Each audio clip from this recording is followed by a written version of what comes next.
दरवर्षीप्रमाणे यावर्षी सुद्धा खास पंढरपूर आषाढी वारीनिमित्त महाराष्ट्र राज्य मार्ग परिवहन महामंडळाच्या वतीनं वारकरी आणि सामान्य नागरिकांसाठी विशेष बसची व्यवस्था करण्यात आली आहे। 1 जुलैपासून नाशिक विभागातून जवळपास 300 बसचं परिचालन सुरू झालेलं असून नाशिक विभागातील 13 स्थानकातून पंढरपूरला जाणं आणि येण्याची व्यवस्था करण्यात आली आहे। तरी या सेवेचा सर्वांनी लाभ घ्यावा आणि आपली यात्रा सुखरूप करावी असं आवाहन विभागीय वाहतूक अधिकारी किरण भोसले यांनी केलंय। नमस्कार, मी किरण भोसले, विभागीय वाहतूक अधिकारी। सालाबादप्रमाणे यावर्षी पंढरपूर यात्रेच्या अनुषंगाने आपण नाशिक विभागामार्फत नियोजन केलेलं आहे। यामध्ये माननीय अध्यक्ष आणि उपाध्यक्ष व व्यवस्थापकीय संचालक महोदय यांच्या निर्देशानुसार आपण ज्याही वारकरी म्हणजे गाव तिथे रस्ता आणि रस्ता तिथे एस टी या संकल्पनेनुसार ज्याही गावातून आपल्याला थेट 40 प्रवासी मिळतील तिथून आपण यावर्षी पंढरपूर वारीसाठी बस उपलब्ध करून देणार आहोत। यामध्ये प्रामुख्याने आपण 13 आगार म्हणजे 13 तालुक्याच्या ठिकाणाहून ही वाहतूक करणार आहोत।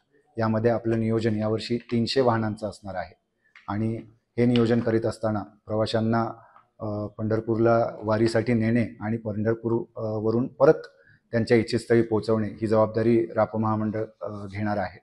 या आषाढी वारीकरिता राप महामंडळाने जाहीर केलेल्या महिला सन्मान योजना, ज्येष्ठ नागरिक योजना, अमृत ज्येष्ठ नागरिक योजना या सगळ्या सवलती देखील लागू राहणार आहेत। तरी सर्व प्रवाशांनी याचा लाभ घ्यावा असे मी आवाहन करतो।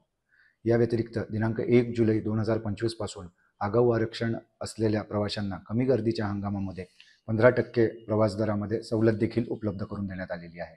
तरी मी सर्व प्रवाशांना विनंती करतो की त्यांनी आगाऊ आरक्षण चा लाभ घ्यावा व 15% सवलत मिळवावी। या व्यतिरिक्त महामंडळाने यावर्षी जे आपलं शैक्षणिक सत्र सुरू झालेलं आहे त्यामध्ये माननीय अध्यक्ष महोदय यांच्या सूचना होत्या की शाळेमध्ये जाऊन पासेसचं वाटप करावं। याकरता नाशिक विभागामार्फत जून महिन्यामध्ये 23,000 विद्यार्थिनींना आपण शाळेमध्ये जाऊन पासेस वाटप केलेलं आहे। तसंच त्याच धर्तीवरती आपण जुलै महिन्यात देखील ती संकल्पना अशीच चालू ठेवणार आहोत। तरी माझी विनंती आहे की सर्व प्रवाशांनी आषाढी वारीकरता उपलब्ध असलेल्या बसेसचा लाभ घ्यावा। धन्यवाद। वेद न्यूज ब्युरो, नाशिक।